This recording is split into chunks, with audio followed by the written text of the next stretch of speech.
మంచిని మంచిగానే చెప్పుకోవాలి, చెడుని చెడుగానే చెప్పుకోవాలి.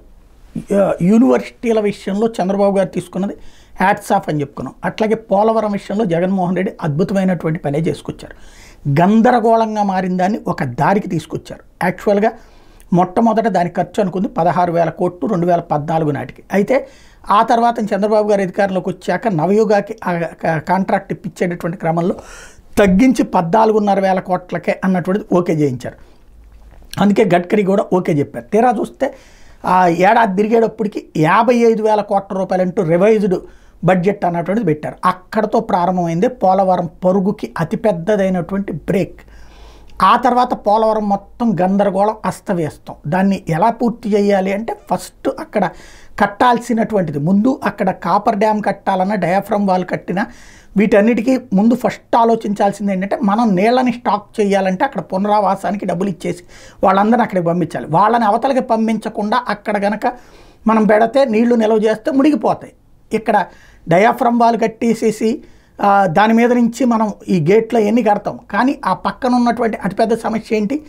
కాపర్ డ్యామ్ కట్టాలి, నీళ్ల నిల్వని ఆపేయాలి, నీళ్ల నిల్వ చేయాలి, నీళ్ళని ముందుకు పోనీయకుండా ఆపాలి. అలా ఆపాలి అంటే ఎదురయ్యేటటువంటి సమస్య ఇదే.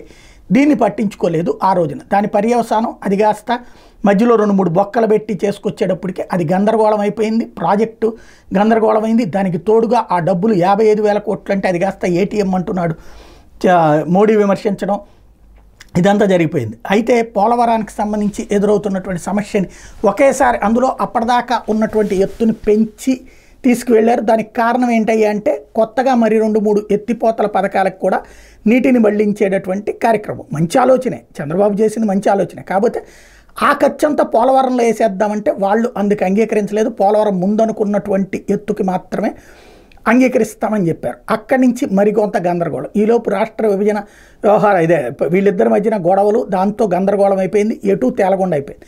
జగన్ వచ్చాక మొత్తం సెటరేట్ చేసుకుంటూ వచ్చారు. నెంబర్ 1 అందులో లోపం ఏంటి అన్నటువంటిది ప్రత్యక్షంగా దగ్గరికి వెళ్ళి చూడటంతో పాటుగా పరిస్థితిని మొత్తాన్ని సమీక్షించిన తర్వాత కేంద్రంతో మాట్లాడాక అర్థమైంది ఏంటంటే భారీ అమౌంట్ ఇవ్వడానికి సిద్ధంగా లేదు.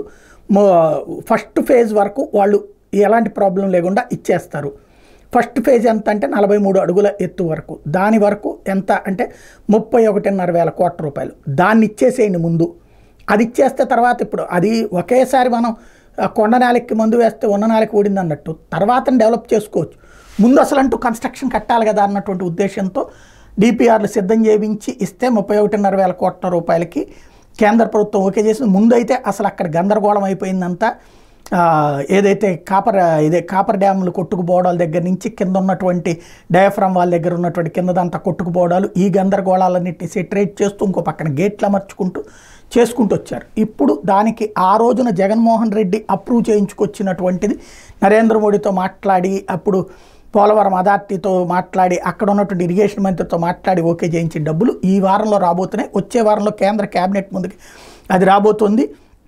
30,436 కోట్ల రూపాయలు డిపిఆర్కి ఆమోదం చెప్పబోతుంది. 31,500 కోట్లు జగన్ హయాంలో ఫైనల్ డిపిఆర్ ఇస్తే దాంట్లో కొంత కోత వేసి 30,436 కోట్లు ఇవ్వబోతున్నారు. తద్వారా మొట్టమొదటి ఫేజ్ అన్నటువంటి పేరుతో పూర్తిగా చేసేటందుకు రంగం సిద్ధమవుతుంది. ఈ 5 ఏళ్లలో పూర్తి కావడానికి ఆ మొదటి ఫేజ్ అన్నది అవకాశం అవుతుంది. ఇందులో సెటరైట్ చేయడం జగన్ చేసుకొస్తే ఇప్పుడు ఆ ప్రయోజనం చంద్రబాబు గారికి ఉపయోగపడబోతోంది.